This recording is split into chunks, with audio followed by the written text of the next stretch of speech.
अभिवादन कार्यक्रम घटना र विचारमा हार्दिक स्वागत छ। म सागर पन्त। राष्ट्रिय अन्तर्राष्ट्रिय घटनाक्रमको प्रस्तुति र विश्लेषण सहितको कार्यक्रम घटना र विचार तपाईले साँझ 7 बजेको समाचारपछि रेडियो नेपालको केन्द्रीय प्रसारणबाट सुन्न सक्नुहुन्छ। साथै एफएम ब्यान्डको 98, 100 र 103 मेगाहर्जबाट एकसाथ प्रसारण हुने कार्यक्रम घटना र विचार हाम्रो वेबसाइट www.onlineradionepal.gov.np मा पनि सुन्न सक्नुहुनेछ।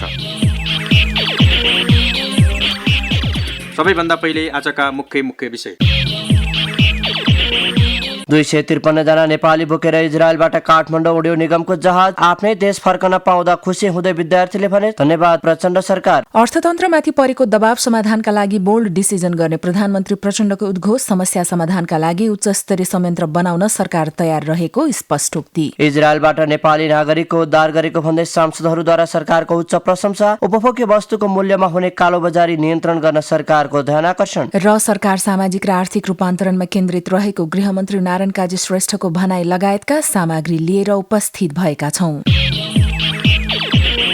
आजको कार्यक्रम सुरु गरौं। इजरायलमा फँसेका 253 जना नेपाली वायु सेवा निगमको विमान मार्फत आफ्नै देश फर्कदै सम्बन्धी प्रसंगबाट। सरकारले इजरायलमा फँसेका नेपाली नागरिकहरूको उद्धार गरेर नेपाल वायु सेवा निगमको विमान मार्फत आज काठमाडौँ ल्याउँदैछ। प्रधानमन्त्री प्रचण्डको निर्देशनमा नेपाली नागरिकहरूको उद्धार गर्न आज बिहान निगमको जहाज परराष्ट्र मन्त्री एनपी साउदको नेतृत्वमा इजरायल प्रस्थान गरेको थियो। युद्धग्रस्त इजरायलमा फँसेका नेपाली विद्यार्थी सहित अन्य नेपालीको उद्धार गर्न उडेको नेपाली ध्वजावाहक विमान 253 नेपाली बोकेर आज राति काठमाडौँ आइपुग्नेछ। आफ्नो देश फर्कन लागेका विद्यार्थीहरूले विमान चढेको तस्बिर सामाजिक सञ्जालमा पोस्ट गर्दै नेपाल सरकारलाई धन्यवाद समेत दिएका छन्। प्रधानमन्त्री प्रचण्डको तत्परतामा युद्धमा फँसेका नेपालीलाई उद्धार गर्नका लागि सरकारले कुनै कसर बाँकी राखेको छैन। थप सामग्री सहित सहकर्मी निर्मला घिसिङ। इजरायल युद्धमा फँसेका 253 जना नेपाली लिएर नेपाल वायु सेवा निगमको जहाज काठमाडौँका लागि उडेको छ। इजरायलको तेल अभिव स्थित बेन गुरियन विमानस्थलबाट द्वन्द्वका कारण अल्पत्र नेपाली बोकेर नेपाल एयरलाइन्सको विमान काठमाडौँ उडेको हो। नेपाली विद्यार्थी ल्याउनका लागि परराष्ट्र मन्त्री एनपी साउद नेतृत्वको टोली इजरायल प्रस्थान गरेको थियो। वायु सेवा निगमका क्याप्टेन श्रवण रिजाल नेतृत्वको क्रू मेम्बरले उद्धार उडान भरेका छन्। सरकारले नेपाल फर्कन चाहनेहरूका लागि अनलाइन आवेदन खुलाएको थियो, जसमध्ये नेपाल आउन चाहेका 253 जना नेपालीलाई आज सरकारले उद्धार गरेको हो। प्रधानमन्त्री प्रचण्डले इजरायलमा रहेको नेपाली दूतावासलाई आफ्नो नागरिकको सुरक्षाको लागि तदारुकताका साथ लागि पर्न निर्देशन समेत दिनुभएको थियो।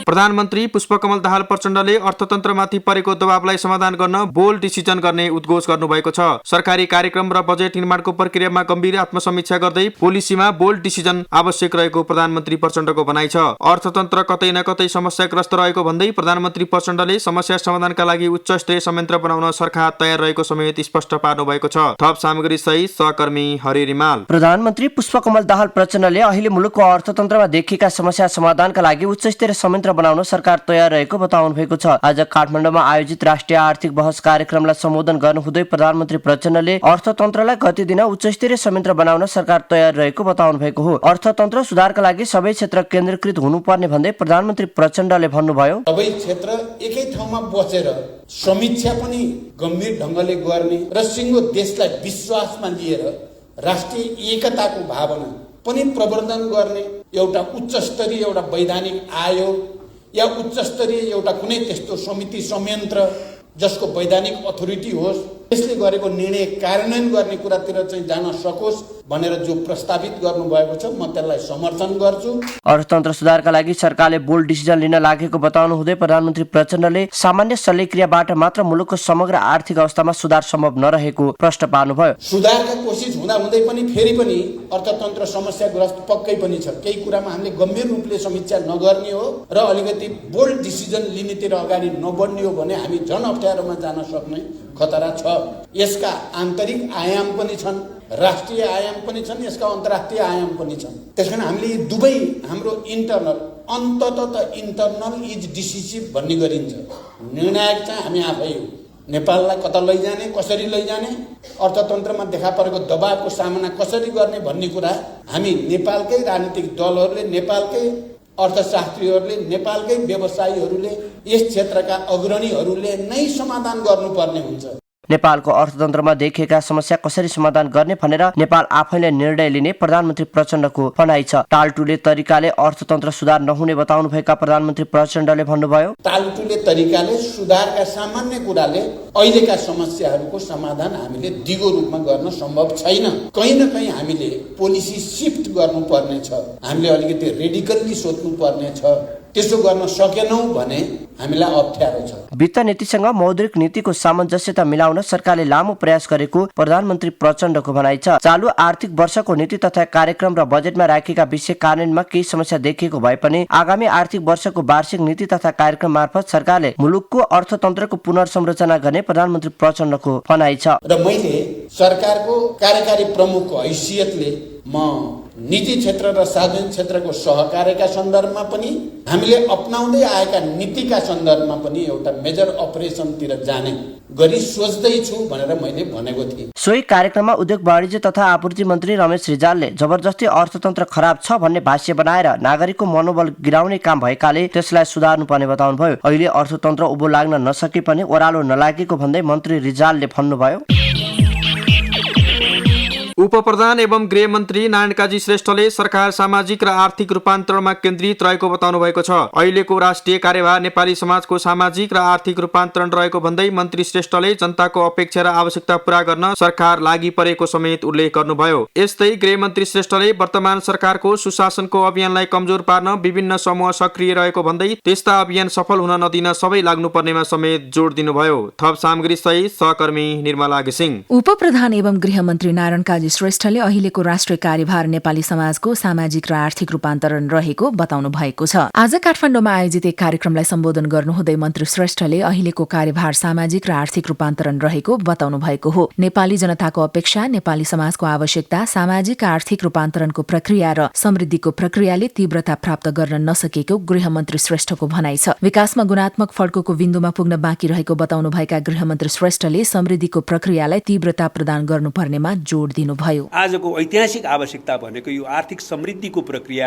विकासको प्रक्रियालाई तीव्रता प्रदान गर्नु र फड्कोको बिन्दुमा पुर्याउनु हो, ताकि शिक्षा, स्वास्थ्य, रोजगारी, खाद्यान्न, आवास, बाटोघाटो, बिजुली, सञ्चार, खानेपानी, खेलकुद, मनोरञ्जन जस्ता जीवनका आवश्यकताहरू पूरा गरेर नेपाली जनतालाई यो राजनीतिक परिवर्तनबाट हामीले आफ्नो पोल्टामा आफूले नै फेला पार्ने गरी परिवर्तन पायौं र हाम्रो जीवन फेरियो भन्ने अनुभूति गराउन हामीले सक्नुपर्छ। अहिलेको राष्ट्रिय कार्यभार गृहमन्त्री श्रेष्ठले वर्तमान सरकारको सुशासनको अभियानलाई कमजोर पार्न विभिन्न समूह सक्रिय रहेको भन्दै त्यस्ता समूह सरकार ढाल्ने अभियानमा रहेको बताउनु भएको छ। सुशासनको अभियानलाई कमजोर पार्ने अभियान सफल हुन नदिन सबै लाग्नुपर्ने गृहमन्त्री श्रेष्ठको भनाइ छ।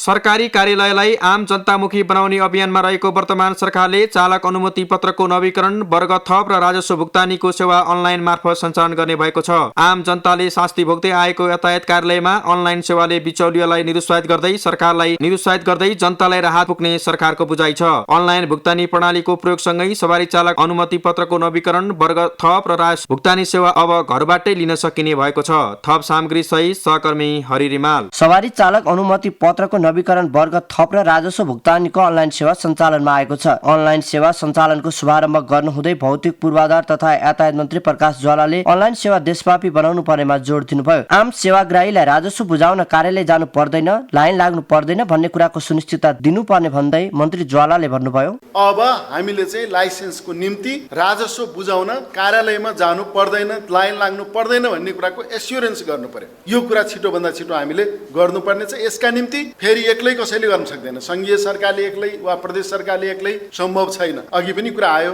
हाम्रो संविधानमै व्यवस्था गर्यौं र 3 तहका सरकारको बीचमा समन्वय, सहकार र सहअस्तित्वको एउटा सिद्धान्त हामीले अँगालेका छौँ। हामीले समन्वय गर्नुपर्ने छ एक आपसमा, जति हुनुपर्ने त्यति अझै भएको छैन। मन्त्री ज्वालाले जनतालाई झन्झट मुक्त रूपमा सहज सेवा दिनुपर्ने अहिलेको आवश्यकता भएको भन्दै बिचौलियाहरूले यातायात कार्यालयहरूमा सेवाग्राहीहरूलाई शोषण गरिरहेको उल्लेख गर्नुभयो। कर्मचारीहरूले चुस्त भएर काम गर्ने हो भने बिचौलियाहरू निषेधित हुँदै जाने बताउनु भएका मन्त्री ज्वालाले अनलाइन सिस्टममा जनतालाई झन्झट मुक्त ढङ्गले सहज रूपमा सेवा दिनुपर्छ। अर्को कुरा, जनताले चाहिँ यति धेरै चाहिँ शास्ति मात्रै बेहोर्नु परेको गरेको छैन, समय मात्रै खर्च भएको छैन। जनताहरूको त्यो चाहिँ बिचल्ली देखेर बिचौलियाहरू पनि चलखेल गरिरहेका छन्। उनीहरूले सहयोगका नाममा चाहिँ ती सेवाग्राहीलाई शोषण गरिरहेका छन्। मैले यो चाहिँ कार्यालयको भित्र पस्दै बिचौलिया निषेधित क्षेत्र भनेर लेखेको बोर्ड देखेँ। त्यो चाहिँ धन्यवाद छ। बोर्ड मात्रै छ कि साँच्चीकै निषेधित छ? बिचौलियालाई छिर्दै नदिनुहोस्, सेवाग्राहीलाई सम्झाउनुहोस्। तपाईँ जति चाहिँ सहज हुनुहुन्छ, जति तपाईँले सेवाग्राहीलाई बढी सहयोग गर्नुहुन्छ,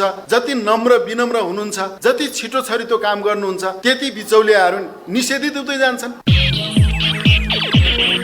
सांसदहरूले इजरायलमा समस्यामा परेका नेपालीलाई स्वदेश फर्काउने कार्यमा सरकारले गरेको पहलको उच्च प्रशंसा गरेका छन्। विभिन्न प्रतिकूलताका बीच युद्धमा परेका नेपालीलाई स्वदेश फर्काउन सरकारले अधिकतम प्रयास गरेको सांसदहरूको भनाइ छ। यस्तै सांसदहरूले चाडपर्वको समयमा दैनिक उपभोग्य वस्तु सहज र सहुलियत रूपमा उपलब्ध गराउन सरकारसँग माग गरेका छन्। उपभोग्य वस्तुको मूल्य वृद्धि र कालोबजारी नियन्त्रणका लागि प्रभावकारी अनुगमन गर्नुपर्नेमा सांसदहरूले जोड दिएका छन्। थप सामग्री सहित सहकर्मी हरि रिमाल। प्रतिनिधि सभाको आजको शून्य समयमा बोल्ने सांसदहरूले इजरायलमा समस्यामा परेका नेपालीलाई स्वदेश फर्काउने कार्यमा सरकारले गरेको पहलको प्रशंसा गर्दै उक्त कार्यका निम्ति सरकारलाई धन्यवाद दिएका छन्। सांसद प्रकाशमान सिंहले सरकारले अग्रसरता देखाई परराष्ट्र मन्त्री पठाएर नेपालीलाई स्वदेश फर्काउने र मृतकको शव नेपाल ल्याउने कार्य सराहनीय भएको भन्दै सरकारलाई उक्त कार्यको लागि धन्यवाद दिनुभयो। हमासको आक्रमण परि निधन भएका नेपालीहरूको आत्माको चाहिँ चिर शान्तिको चाहिँ कामना गर्दछु र नेपाल सरकारले जुन अग्रसरता देखाएर परराष्ट्र मन्त्रीलाई नि फेरि चाहिँ त्यहाँसम्म चाहिँ पुर्याएर सबैले चाहिँ फिर्ता ल्याउने र चाहिँ सबहरूको चाहिँ वापस ल्याउने कार्यमा चाहिँ लागेकोमा त्यसको सराहना गर्छु। यस्तै सांसद सिंहले चाडबाडको समयमा दैनिक उपभोग्य वस्तु सहज र सहुलियत रूपमा उपलब्ध गराउन पनि सरकारको ध्यानाकर्षण गराउनु भयो। यो चाडपर्वको यो चाहिँ समय भएको कारणले गर्दाखेरि यो बजार भावको यो चाहिँ जुन नियन्त्रण हुनुपर्ने र चाहिँ उपलब्ध हुनुपर्ने सामग्रीहरूको अभावलाई चाहिँ सरकारले चाहिँ ध्यान दियोस् भन्ने म माग गर्न चाहन्छु। सांसद देवेन्द्र पौडेलले विश्वविद्यालयको स्तरीकरण गरी नेपालमै पठन पाठन गर्न विश्वास जगाउने र नेपालमै कृषि र प्रविधि जन्य शिक्षा प्राप्त गर्न सहज वातावरण बनाउन सरकारको ध्यानाकर्षण गराउनु भयो। सम्भावित चाहिँ त्यहाँ हुन सक्ने र संसारभरि त्यस प्रकारका परिस्थितिजन्य रूपमा आउन सक्ने घटनाहरूबाट सरकार सतर्क रहेर नेपाली नागरिकहरूलाई सुरक्षित बनाउने, नेपाली नागरिकहरूलाई फिर्ता बोलाउने र नेपालमा नै रहने, बस्ने, पढ्ने, अध्ययन गर्ने एउटा विश्वास र आत्मविश्वास जगाउने गरी सरकारले विशेष पहल गर्नुको निम्ति पनि म हार्दिक अनुरोध गर्न चाहन्छु। सांसद नारायण शर्माले चाडपर्वमा हुने उपभोग्य वस्तुको मूल्य वृद्धि र कालोबजारी नियन्त्रणका लागि प्रभावकारी अनुगमन गर्न सरकारको ध्यानाकर्षण गराउनु भएको छ। त्यहाँ भएका नेपालीहरूलाई नेपाल ल्याउन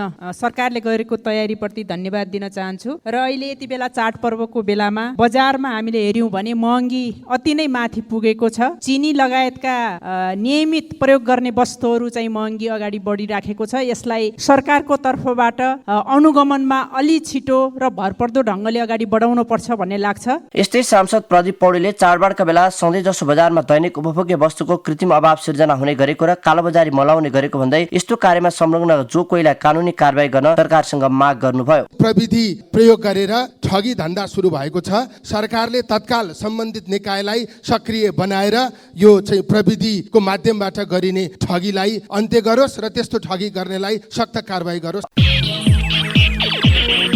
नेकपा माओवादी केन्द्रले गत भदौ 16 गतेदेखि थालेको जनतासँग माओवादी विशेष रूपान्तरण अभियान अन्तर्गत माओवादीका नेता यति बेला जनताका घर घरमा पुगिरहेका छन्। जनतासँग प्रत्यक्ष भेटघाट गर्दै जनताबाट सिक्दै जनतामै लागू गर्ने योजनाका साथ अभियानमा जुटेको माओवादी केन्द्रले पार्टीप्रतिको जनविश्वासलाई बढाउने कोसिस गरेको छ। पार्टी रूपान्तरण गर्ने उद्देश्य बोकेर माओवादीका नेता तथा कार्यकर्ताहरू कोही आफ्नै क्षेत्रमा खटिएका छन् भने कोही फरक क्षेत्रमा पुगेर पनि जनतासँग भालाकुसारी गरिरहेका छन्। आज हाम्रा सहकर्मी रिता बुढाथोकीले माओवादी केन्द्र लुम्बिनी प्रदेशका अध्यक्ष सुदर्शन बरालसँग कस्तो चल्दैछ लुम्बिनीमा माओवादी रूपान्तरण अभियान भनी प्रश्न गर्नुभएको छ। पहिलो कुरा चाहिँ अब हाम्रो प्रदेशमा 12वटा जिल्ला छन्, तराईदेखि पूर्वी रुकुम भनेको हिमाली जिल्लासम्म। त्यो सबै जिल्लामा चाहिँ समान ढङ्गले कार्यक्रम गएको छ।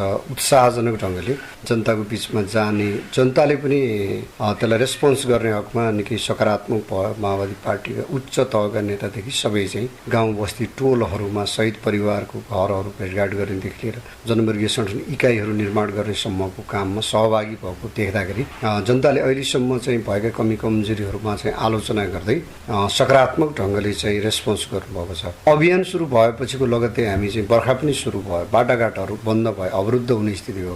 तर त्यस्तो अवस्थामा पनि पूर्वी रुकुम, पूर्वी पाल्पा, रोल्पा, प्युठान, गुल्मीको पूर्वी बेड जस्ता ठाउँहरूमा हाम्रो अभियान टोली पैदल नै हिँडेर, कैयौँ घण्टा पैदल हिँडेर नै गाउँ बस्तीहरूमा जनताको बिचमा पुग्नु भयो। खास गरी गाउँमा युवाहरू चाहिँ पलायन भएको अवस्था, देशभित्र रोजगारी सृजना गर्नुपर्ने, सबै तह कम्युनिस्टहरूको चाहिँ बाहुल्य भएको बेलामा चाहिँ शिक्षा स्वास्थ्य गुणस्तरीय हुनुपर्ने, जनताको पहुँचमा हुनुपर्ने, महँगी नियन्त्रण आदि इत्यादि कुराहरूका गुनासाहरू छन्। पार्टीहरूले गर्न सकेनन्, नेताहरूले गर्न सकेनन् भन्ने पनि छ। तर सँगसँगै माओवादी पार्टीले जुन अभियान लिएर आयो, यो अभियानले चाहिँ अन्य पार्टीलाई पनि प्रभाव पार्छ। लिडरसिपहरू सच्चिनै जरुरी छ। सच्चिने चाहिँ क्रम सुरु भएको छ। कम्तीमा हामीले कतिपय भएका कमी कमजोरीमा चाहिँ जनताको बिचमा आत्मालोचना नै गरेका छौँ कि हाम्रो नीतिमा भएका कमी कमजोरी, हामीले व्यवहारिक रूपमा गरेका गल्ती कमी कमजोरीहरूको बारेमा हामीले खुल्ला दिलले आत्मालोचना पनि गरेका छौँ। त्यसकारणले कतिपय ठाउँहरूमा चाहिँ निकै भावुक वातावरण पनि बन्यो जनता, नेता र कार्यकर्ताको बिचको अन्तर्क्रियाको समयमा। त्यसकारणले एउटा आलोचना, सुझाव सँगसँगै फेरि पनि माओवादी पार्टीले नै मुलुकमा केही गर्न सक्छ भन्ने विश्वास रहेको चाहिँ हामीले पाएका छौँ। अब जनताका जति पनि समस्याहरू छन्, ती समस्याहरूलाई चाहिँ कसरी सम्बोधन गर्नुहुन्छ अब तपाईँहरूले? हामीले अघिल्लो केन्द्रीय समितिको बैठकमा त्यो समीक्षा गरेका छौँ कि हाम्रो तर्फबाट कहीँ न कहीँ नीतिमा कमजोरी भएको छ, कार्यान्वयनमा कमजोरी भएको छ। संसदीय राजनीतिमा लागिसकेपछि, संसदवादी पार्टीहरूसँग सहकार्यमा लागिसकेपछि कहीँ न कहीँ हामी पनि प्रदूषित भयौँ, कहीँ न कहीँ हामी राजनीतिक वैचारिक हिसाबले विचलित भयौँ। हामी पनि चाहिँ अन्य पार्टीहरू जस्तै हौँ कि एकपछि अर्को निर्वाचन जित्ने तरिकामा केन्द्रित हुने, टिकट हात पार्ने कुरामा केन्द्रित हुने, मन्त्रालय रोज्ने कुरामा केन्द्रित हुने देखि त्यो तल वडासम्म नै त्यो प्रकारको चाहिँ मेसेज कहीँ न कहीँ गयो, जसले गर्दाखेरि जनताले हामीलाई कहीँ न कहीँ यो पार्टी पनि फरक होइन कि भन्ने भएर हामीले पनि कहीँ न कहीँ हामी पनि फरक होइनौँ कि भन्ने महसुस गऱ्यौँ। जुन कमजोरी हो र त्यसलाई सच्याउनुपर्छ भन्ने केन्द्रीय समिति बैठकले भनिसकेको छ। त्यसकारणले अब हाम्रो अभियान भनेको चाहिँ जसरी हामीले हिजो गणतन्त्र स्थापना गऱ्यौँ, सङ्घीयता सामन्तवादको अन्त्य गऱ्यौँ, संहिता स्थापना गऱ्यौँ, त्यसै गरी अबको समाजवाद स्थापना गर्ने अभिभावक पनि हाम्रो हो। त्यसकारणले मुलुकलाई चाहिँ राष्ट्रिय स्वाधीन अर्थतन्त्र, राष्ट्रियता, जनतन्त्र, जनजीविकाका सवालहरू सहित हाम्रो संविधानले परिकल्पना गरेको समाजवाद जुन छ त्यो कार्यान्वयन गर्ने नेतृत्व पनि हामीले नै गर्नुपर्छ। हाम्रो काँधमा नै त्यो ऐतिहासिक जिम्मेवारी छ। त्यसकारण अहिलेदेखि नै हामी ओडामा छौँ भने ओडाबाट सुरु गर्नुपर्छ। हाम्रो मान्छे स्कुलको अध्यक्ष छ भने त्यहाँबाट सुरु गर्नुपर्छ। क्लबको अध्यक्ष छ वा लिड हाम्रो छन् त्यहाँबाट, र केन्द्रबाट पनि सरकारले जुन सुशासनको अभियान सुरु गरेको छ, समतामूलक समाज निर्माण गर्ने हिसाबले अभियान जुन सुरु गरेको छ, यो अभियानलाई दृढतापूर्वक केन्द्रबाट लैजाने, त्यसै गरी विकास निर्माणका कामहरू पनि लैजाने र हामीले देशभरिका चाहिँ वामपन्थीहरू, कम्युनिस्टहरूलाई एकीकृत गोलबन्द गर्ने, समाजवादी विचारधारा राख्ने सबैलाई गोलबन्द गर्ने र समाजवाद निर्माण गर्ने हाम्रो अभियान हो। त्यसमा रूपान्तरण भएर जान सक्ने नेता कार्यकर्ताहरू लाग्ने, नसक्ने नेताहरूले चाहिँ सम्मानजनक विदाई लिने, आराम गर्ने र नयाँ युवा पङ्क्तिहरू सहित अगाडि बढ्ने अहिले पार्टीले त्यो नीति ल्याएको छ। उहाँ हुनुहुन्थ्यो नेकपा माओवादी केन्द्र लुम्बिनी प्रदेशका अध्यक्ष सुदर्शन बराल। होस् त, यिनै विषयका साथ आजलाई कार्यक्रम घटना र विचार यति नै। भोलि विविध विषयका साथ उपस्थित हुने नै छौँ। तबसम्मका लागि कार्यक्रमबाट सहकर्मी निर्मला घिसिङ र हरि रिमालसँगै कार्यक्रम संयोजक म सागर पन्त बिदा हुन्छौँ। नमस्कार।